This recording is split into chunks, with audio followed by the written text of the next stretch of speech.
mengendalikan politik justru dalam kondisi semua orang ingin mengintai apakah Megawati akan menempatkan orang-orangnya di kabinet dalam kondisi ada Gibran di sana. Kan itu sebetulnya kalkulasi publik terhadap posisi Megawati. Tapi ujung dari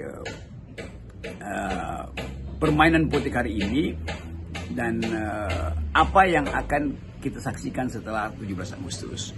Banyak juga bukan sekedar rumor, tapi dikondisikan atau sedang dikondisikan supaya Golkar juga melakukan pembaharuan untuk perubahan rejim. Dan itu berarti upaya untuk menggeser Pak Ketua, Pak Bahlil itu harus kita lihat juga sebagai satu fenomena baru di dalam suasana kita menunggu kepastian reshuffle itu. Jadi kira-kira Golkar kelihatannya juga akan mengalami radical break, artinya pergantian kepemimpinan. Dan dasarnya tentu adalah kebijakan Saudara Bahlil yang kurang terlihat prestasinya, atau lebih banyak diplomasinya, atau lebih banyak sebetulnya berupaya untuk main dua kaki itu antara kepentingan pembangunan masyarakat yang didasarkan pada asas-asas pembangunan yang sosialistis dari Pak Prabowo dan sebetulnya ketakmampuan Gibran untuk mengambil jarak dari oligarki junto dari Presiden Jokowi. Jadi sekali lagi kita tunggu perkembangan itu.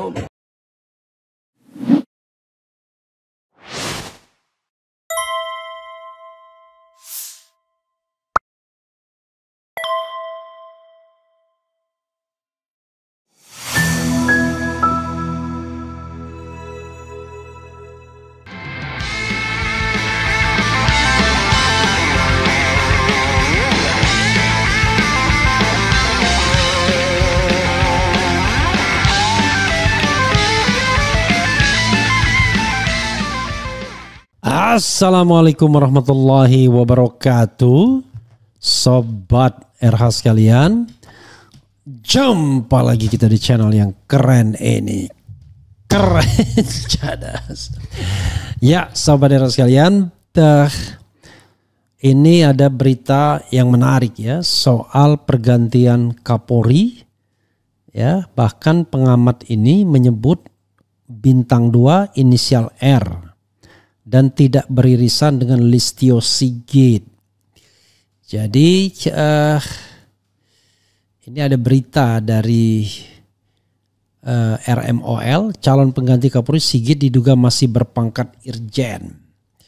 Kemudian siapa bakal ganti Kapolri Listio? Pengamat militer Slamet Ginting, Jenderal inisial R. Oke, coba kita kita hubungin Slamet Ginting. Tadi saya sudah janji sama beliau ya. Dia dalam perjalanan, baterainya lowbat, tapi paling tidak kita minta konfirmasi lah semaksimal mungkin. Minta konfirmasi semaksimal mungkin mengenai hal ini ya. Mudah-mudahan kita tersambung dengan Slamet Ginting. Jangan lupa bukan selamat ya, tapi selamat. Halo, assalamualaikum warahmatullahi wabarakatuh, bro. Waalaikumsalam warahmatullahi wabarakatuh. Saya sedang di LRT nih. Oke, tapi semaksimal mungkin yang bisa, bro ya. Jadi ini sedang lowbat banget juga nih. Oke, mudah-mudahan semaksimal yang bisa kita bincangkan. Jadi Anda mengatakan ya, itu ada isu bahwa Kapolri akan segera diganti. Lalu yang akan menggantikan itu bintang 2. Inisialnya R. Tolong Anda pertanggungjawabkan statement ini. Karena ini masuk juga kalau tidak salah di YouTube Anda kan, S Ginting. Iya, betul. Oke, silakan. Dalam tempo yang selengkap-lengkapnya. Iya, jadi Bung Refli, saya melihat bahwa memang sudah waktunya diganti. Karena ini juga sudah lebih dari 6 bulan pemerintahan Presiden Prabowo. Nah, Listio Sigit Prabowo ini kan menjadi Kapolri eranya Jokowi ini 4,5 tahun, yang terlama dari sejak era reformasi. Nah, menurut saya begini, ini kan Prabowo sedang melakukan bersih-bersih, terutama di kepolisian. Karena itu saya perkirakan, saya analisis bahwa Prabowo akan mencari figur yang risetnya dengan Presiden Jokowi. Karena itulah. Sorry, tadi terputus. Figur yang apa? Anda bilang figur yang? Mencari figur yang tidak ada irisan dengan halo? Oke. Jokowi kan gitu. Oke. Dengan Jokowi ya? Iya betul. Ya. Maka saya mencoba mencari data. Karena lulusan terbaik itu lulusan terbaik Akpol ya dalam hal ini. Ternyata ada lulusan Akpol 19 dan 3 lulusan terbaik yang itu terseok-seok. Pada saat Listio Sigit menjadi Kapolri, kemudian dia malah copot dari Wakapolda Sulawesi Utara menjadi Widya Iswara selama 3 tahun. Jadi tidak diberikan tempat gitu. Bahkan setelah itu barulah dia menjadi Kalemdikpol. Nah itu posisi bintang satunya itu 4 tahun. Nah itu 4 tahun jadi menurut saya ini aneh, ada lulusan terbaik disia-siakan seperti itu. Nah, jadi saya lihat begini, dia baru menjadi Kapolda kemarin 20 Mei, padahal beberapa teman-teman seangkatan dia 93 itu udah 3 orang menjadi Kapolda.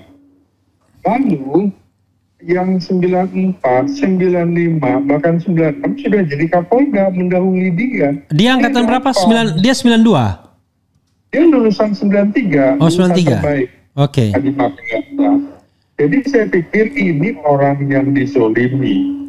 Terus saya cek datanya, rupanya kemudian bapaknya itu Purnawirawan Letnan Kolonel Infantri Kopassus. Nah, saya lacak lagi. Nah, ini ternyata bapaknya ini adalah pelatihnya Prabowo Subianto gitu loh.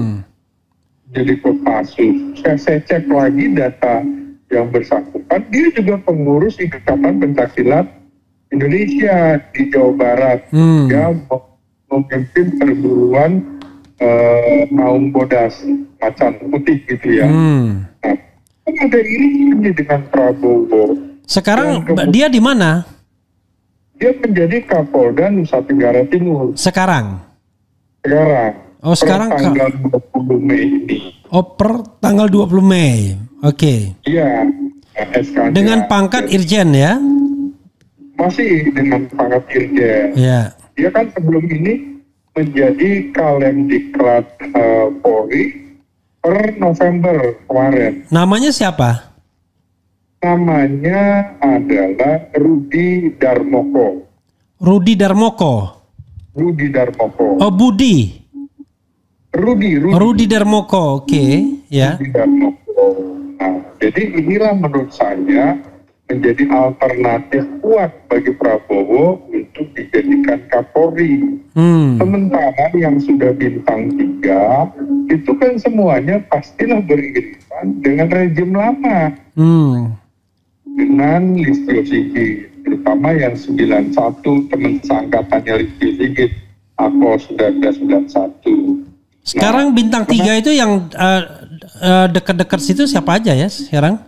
Bintang 3? Ada 24 komisaris jenderal polisi. Jadi bintang 3-nya tuh ada 24 orang. Nah, angkatannya Listio Sigit itu sekitar 4-5 orang ya. Antara lain misalnya Kabar Eskrim, Wahyu Widada, kemudian Kabahar Kap itu Fadil Imran, kemudian ada Kabah Intelka, kemudian ada kepala BNN, ada sekjen Dewan Perwakilan Daerah, Muhammad Iqbal yang terkait. Nah itu menurut saya justru gengnya Sigit seangkatan, menurut saya tidak akan diambil dari situ. Maka memang ada alternatif juga. Kan saya bilang begini, karena Wakapolri ini ternyata tidak diperpanjang, kelihatannya nggak diperpanjang. Ahmad Doviri. Oh, tidak diperpanjang pensiunnya? Iya, jadi sebentar lagi, hanya tinggal beberapa hari ini, tanggal 9 kalau nggak salah ya, atau tanggal 6 gitu, dia usia 58 tahun, usia pensiun. Iya.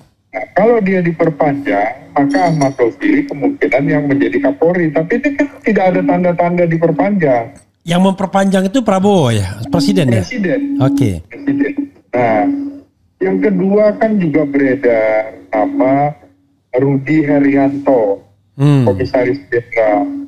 Itu sekjen di Kementerian Kelautan dan Perikanan. Nah ini dekat dengan PDIP. Ini lulusannya SEPA-PK, jadi Sekolah Perwira Prajurit Karir Polri, bukan AKO. Jadi dari sarjana masuk polisi. Nah, dia lulusan 1993, sudah bintang 3, coba, hebat banget kan? Nah, jadi Rudi Herianto ini juga berpotensi menjadi Kapolri. Pertemuannya adalah kepentingan Presiden Prabowo Subianto dengan Megawati, gitu kan? Nah, jadi ini barangkali untuk melawan Jokowi, terutama melawan niat pemakzulan Gibran, itu bisa terjadi tuh. Tapi Rudi Haryanto akan pensiun sekitar bulan Februari, jadi hanya sekitar 8-9 bulan aja kalau jadi Kapolri. Februari tahun depan ya? Iya, nah nanti bisa jadi Rudi Darmoko inilah yang akan menjadi Kapolri berikutnya. Jadi peralihan aja Rudi Haryanto ini. Jadi tiga skenario menurut saya yang mungkin bisa dilakukan. Dinamika politiknya pasti. 3 skenario itu apa aja? Satu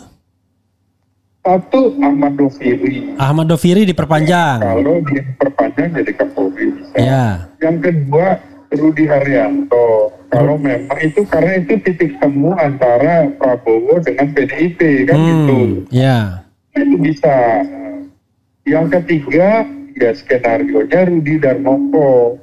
Rudi Darmoko berarti dibintang 3-kan dulu ya? Iya, tapi di bintang 3-kan dulu bisa, walaupun sehari, 2 hari, 3 hari gitu. Iya, seperti kasus Timur Pradopo gitu. Iya, Timur Pradopo, Tito Karnavian hanya itu. pinjam jabatan Kabaharkam, kemudian menjadi Kapolri. Kan bisa, mau sehari 2 hari, yang bintang 3 pun bisa jadi bintang 4, karena udah sangat-sangat politis sekali. Iya. Nah, itu pertimbangan saya, Bu. Oke bro, saya menghargai karena Anda baterainya lowbat, nanti nggak bisa dihubungin orang lagi ya. Mudah-mudahan sampai tujuan dengan baik, selamat. Ya. Oke. Makasih yang ada di LRT ini. Ya. Oke, makasih. Yo, assalamualaikum warahmatullahi wabarakatuh. Waalaikumsalam. Ya, saudara sekalian, itu tadi dari Slamet Ginting ya. Bicara mengenai pergantian Kapolri. Dia menyebutkan 3 skenario. Skenario pertama adalah yang akan menggantikan adalah Ahmad Doviri. Ahmad Doviri ini Wakapolri sekarang, sudah Komjen. Dan Ahmad Doviri ini kalau tidak salah ya dia lebih senior daripada Sigit Listio. Yang kemudian berikutnya adalah Komjen juga Rudi Haryanto yang sekarang Sekjen Kementerian Kelautan dan Perikanan ya, itu punya peluang juga, tetapi dia pensiun bulan Februari. Nah berikutnya adalah Rudi Darmoko yang irisannya banyak, sama-sama pengurus silat, ternyata bapaknya letkol pelatih Prabowo dan lain sebagainya, yang bisa dikomjenkan seperti halnya Timur Pradopo walaupun cuma beberapa hari atau agak lamaan sedikit. Seperti Tito Karnavian dari Kapolda Metro Jaya, kemudian dikomjenkan di BNPT, setelah itu dijadikan Kapolri. Kita tidak tahu ya. Memang harusnya penunjukan Kapolri dan lain sebagainya tidak terlalu politis ya. Harusnya kan dicari yang namanya kader terbaik dari kepolisian. Tetapi tidak bisa dimungkiri bahwa yang namanya Kapolri memegang peran strategis dalam banyak hal. Termasuk pemenangan Pilpres segala ya. Nah, itu ya sebuah fenomena yang tidak bisa kita mungkiri. Termasuk juga kalau seandainya dititipkan pesanan-pesanan untuk menyelamatkan siapa atau untuk memenjarakan siapa, banyak orang berkeyakinan ya, termasuk saya, bahwa peran Kapolri pasti sungguh sangat besar. Karena tidak mungkin seorang Kapolri tidak terlibat dalam kasus-kasus yang strategis seperti ijazah palsu misalnya. Gak mungkin rasanya tidak ada komunikasi ya, baik langsung maupun tidak langsung.